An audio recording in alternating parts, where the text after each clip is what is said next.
اور حضرت عمر جیسا بندہ 24 لاکھ مربع میل کا حکمران اور شاہ روم کو خط لکھ کے کہتا ہے میں منت نہیں کرتا میں حکم دیتا ہوں. اتنا تگڑا بندہ. جنگ قادسیہ کے لیے حضرت سعد بن ابی وقاص کو بھیجا. فتوح شام پڑھ کے دیکھیں. حضرت عمر بڑے پریشان ہیں, اتنے دن ہو گئے کوئی رپورٹ ہی نہیں آئی. اب تو موبائل ہے نا, ایک ایک منٹ کی رپورٹ لیں آپ, بلکہ آپ ایک ایک منٹ کی فوٹو لیں. آپ رپورٹ تو دور رہ گئی. حضرت عمر فاروق رضی اللہ تعالیٰ عنہ بڑے پریشان ہیں کہ قادسیہ میں حضرت سعد بن ابی وقاص کے ساتھ لوگ جہاد کرنے گئے, رپورٹ کوئی نہیں آ رہی. اتنے پریشان تھے کہ باہر نکل کے نا اس رستے پہ بیٹھ جاتے جو رستہ قادسیہ کی طرف سے آتا تھا. جو بھی آتا جاتا پوچھتے جنگ کے کیا حالات ہیں. ادھر جب اللہ نے فتح دے دی نا تو حضرت سعد بن ابی وقاص رضی اللہ تعالیٰ عنہ نے ایک قاصد کو خط دے کے بھیجا. کہنے لگے عمر کے پاس جاؤ, انہیں اطلاع دو کہ الحمدللہ اللہ نے اسلام کو فتح عطا کر دی. یہ حضرت عمر کو جا کے دینا. وہ بڑے پریشان ہوں گے. وہ جو اس زمانے میں اس طرح ہوتا تھا کہ کئی دور دور سے صحابہ جو دوسرے شہروں کے ملکوں کے رہنے والے ہوتے تھے وہ بھی آ کے شامل ہو جاتے تھے جہاد میں. کوئی ایک دفعہ مدینے آیا, کوئی 2 دفعہ آیا, پھر اپنے اپنے علاقوں میں. بہت سارے لوگوں نے زیادہ دفعہ حضرت عمر کو دیکھا بھی نہیں تھا. وہ جو قاصد خط لے کے آیا تھا نا اس نے ایک آدھ دفعہ دیکھا تھا. حضرت عمر بوڑھے ہو گئے, وہ پہچانتا نہیں تھا. ادھر سے وہ خط لے کے آ گیا. حضرت عمر مدینے سے باہر نکل کے اس روڈ پہ بیٹھے تھے جو قادسیہ سے آتا تھا. جب وہ اس آدمی کو آتے دیکھا تو حضرت عمر اٹھ کے کھڑے ہو گئے, فرمانے لگے قادسیہ سے آ رہے ہو؟ وہ کیا کہتا ہے؟ پھٹے پرانے کپڑے, ٹوٹے ہوئے جوتے, سر پہ پرانی پگڑی. کہنے لگے غلام مدینے کے رہنے والے ہو؟ حضرت عمر کہنے لگے ہاں مدینے کا ہوں. کہا میں قادسیہ سے آیا ہوں, الحمدللہ اللہ نے اسلام کو فتح دے دی ہے, الحمدللہ کفر کی کمر ٹوٹ گئی ہے. اس نے یہ بات کر کے تو گھوڑے کو ایڑی لگائی, گھوڑا دوڑنے لگا مدینے کے. حضرت عمر بھی ساتھ ساتھ دوڑ رہے. فرمانے لگے اچھا بتاؤ خالد بن ولید کا کیا حال ہے؟ تھوڑا آگے جا کے فرمانے لگے اسامہ بن زید کیسے ہے؟ وہ کہتے ہیں ٹھیک ہے. پھر اس نے اور گھوڑا. عمر ساتھ ساتھ دوڑ رہے ہیں, ساتھ ساتھ. 24 لاکھ مربع میل کا حکمران, ایک جوتا پیر سے نکل گیا, عمر دوڑ رہے ہیں. آگے جا کے پوچھتے ہیں سعد بن ابی وقاص کا کیا حال ہے؟ کہ حضور وہ بھی ٹھیک ہے. کتنے لوگ میرے شہید ہو گئے مسلمانوں میں سے؟ کہنے لگا صحیح گنتی کا نہیں پتا, یہ لفظ ادا ہوتے ہوتے مدینے کی سرحد آ گئی. لوگوں نے عمر کو گھوڑے کے ساتھ دوڑتے دیکھا تو کہا امیر المومنین کیوں دوڑ رہے ہیں؟ وہ غلام چھلانگ لگا کے نیچے آیا, قدموں میں بیٹھ گیا. کہنے لگا حضور آپ نے بتایا ہی نہیں آپ امیر المومنین ہیں. آپ فرمانے لگے کیا بتاتا؟ میں تو اونٹ چرانے والے کا پتر ہوں, کیا بتاتا؟ وہ عمر ہوں جس نے اپنے گناہوں کا حساب دینا ہے, کیا بتاتا؟ جو سعد بن ابی وقاص کو جہاد پہ بھیج کے خود بزدلوں کی طرح گھر میں بیٹھا ہے, کیا بتاتا؟ کوئی حیثیت نہیں, کوئی تار. تو نے اچھا کیا, تو تو مجاہد تھا, مجھے ساتھ ساتھ دوڑایا, تو نے اچھا کیا. جتنے لوگ تھے چیخے مار کے رونے لگے. حضرت فاروق اعظم سے کہنے لگے عمر جب تک تیرے جلوے رہیں گے اللہ کامیابیاں ہی عطا فرمائے گا, جب تک تیرا رنگ رہے گا اللہ تعالیٰ نوازتا ہی رہے گا. کچھ نہیں کبھی اپنا آپ ظاہر ہی نہیں کیا. بہت بڑے تھے, بہت بڑے تھے حضرت عمر, بڑے تھے. حضرت ابو رافع غلام تھے, قرآن پاک بڑا سونا پڑھتے تھے. حضرت عمر جب بھی انہیں ملتے کہتے ابو رافع تو عمر سے اچھا ہے, قرآن بڑا شاندار پڑھتا ہے. تو وہ کہتے حضور اگر میں قرآن صحیح پڑھتا ہوں تو آپ کو قرآن کی تشریح زیادہ صحیح آتی ہے, آپ بھی تو مجھ سے افضل ہیں. تو آپ فرماتے نہیں پھر بھی تو مجھ سے افضل ہے. کیوں؟ اس لیے کہ تو اپنے آقا کی نوکری بھی ٹھیک کرتا ہے اور رب کی عبادت بھی ٹھیک کرتا ہے, اور مجھے خالص صرف عبادت کرنی ہوتی ہے وہ بھی ٹھیک نہیں کر پاتا. ساری زندگی اپنا محاسبہ, ساری زندگی اپنے گریبان میں دیکھا, ساری زندگی اپنے آپ کو پرکھا, اپنے آپ کو ٹٹولا. 62 سال عمر بیت گئی. حضرت حذیفہ بن یمان ایک صحابی تھے, میرے نبی کریم علیہ السلام نا ان سے راز کی باتیں کرتے تھے. ہر بندے کا ہاضمہ ٹھیک نہیں ہوتا, سب سے راز کی بات نہیں کرنی چاہیے. حضرت حذیفہ بن یمان کہتے ہیں حضور راز کی باتیں بتاتے. مدینہ منورہ میں جو منافقین تھے ان کی لسٹ بھی نبی پاک نے حضرت حذیفہ بن یمان کو دی تھی. جب کوئی مشکوک آدمی مر جاتا نا تو صحابہ کہتے ہیں ہم دیکھتے اگر حضرت حذیفہ نے جنازہ پڑھا ہے تو ہم بھی جنازہ پڑھ لیتے. نبی پاک نے بھی کچھ جنازے نہیں پڑھے, ترمذی میں ہے, فرمایا عثمان سے جو بغض رکھے اس کا جنازہ نہیں پڑھیں گے. حضرت حذیفہ بن یمان اگر جنازہ پڑھتے تو لوگ پڑھتے، وہ نہ پڑھتے تو لوگ جنازہ نہ پڑھتے۔ حضرت حذیفہ بن یمان کہتے ہیں جناب عمر فاروق کی خلافت کے آخری ایام تھے، کچھ دنوں کے بعد وہ شہید ہو گئے۔ فرماتے آدھی رات کا وقت تھا، میں گھر میں سویا تھا بڑا بے فکر، اچانک میرے دروازے پہ دستک ہوئی، میں گھبرا کے اٹھا، اتنی رات کو کون آیا؟ کہتے ہیں قربان جاؤں، دروازے پہ گیا تو امیر المومنین فاروق اعظم دروازے پہ۔ میں نے کہا عمر کوئی حکم تھا تو مجھے بلا لیتے۔ کہنے لگے میں نا امیر بن کے نہیں آیا، تیرا ویر بن کے آیا ہوں۔ امیر المومنین کی حیثیت سے سرکاری کام سے بلاتا تو وہاں بلاتا، مجھے ایک ذاتی کام پڑ گیا۔ کہتے ہیں میں نے عمر کو گھر کی اندر بلا کے چارپائی پہ بٹھایا، میں نے کہا حضور میں غریب آدمی، میں کیا آپ کے کام آ سکتا ہوں؟ تو کہتے ہیں انہوں نے نا مجھے ساتھ بٹھا لیا، پھر میرا ہاتھ پکڑ لیا، کہنے لگے تو عمر کو جانتا ہے؟ عمر جھوٹ نہیں بولتا۔ تو جانتا ہے؟ عمر وعدوں کا پکا ہے۔ کہا حضور جانتا ہوں۔ کہا میں اس وقت آیا ہوں جب دیکھ بھی کوئی نہیں رہا۔ حضرت حذیفہ بن یمان کہتے ہیں پریشان ہو گیا، حضور پہلیاں نہ بجھوائے، مہربانی کر بتائیں کدھر آئے ہیں؟ تو حضرت عمر فاروق فرمانے لگے 62 سال کا ہو گیا ہوں، 63 میں چل رہا ہے، داڑھی سفید ہو گئی ہے، پھل پک گیا، اٹھ فریدہ ستیا، داڑھی آ گئی پور، اگا نیڑے آ گئی، پیچھا رہ گئی دور، اب قبر اشر کا معاملہ صاف نظر آنے لگا ہے۔ کہا حضور مجھ سے کیا چاہتے ہیں؟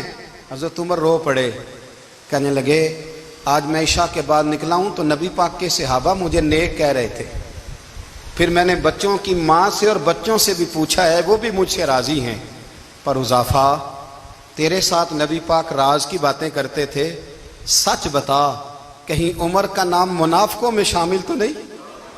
سچ بتاؤ، ان منافقین میں تو شامل نہیں، کہیں اوپر سے تو نہیں سارا کچھ؟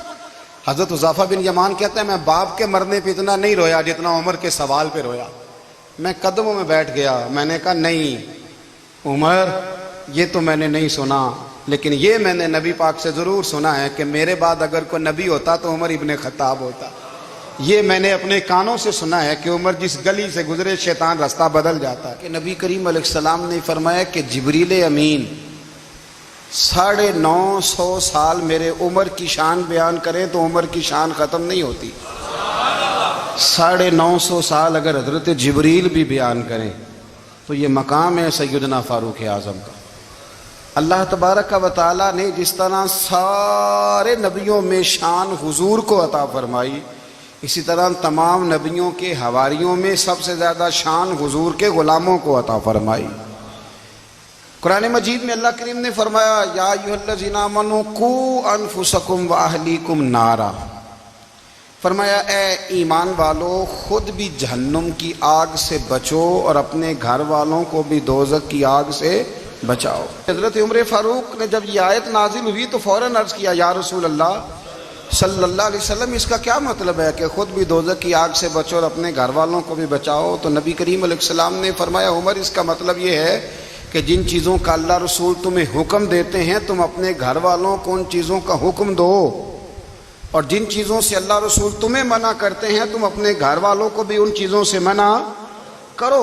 حضرت عمر فاروق کی زندگی میں جو چیز آپ کو بہت زیادہ ملے گی نا وہ یہ ہے کہ آپ نے جتنا کڑا احتساب محاسبہ باہر والوں کا کیا ہے نا، اس سے زیادہ بڑھ کے اپنا اور اپنے گھر والوں کا کیا ہے۔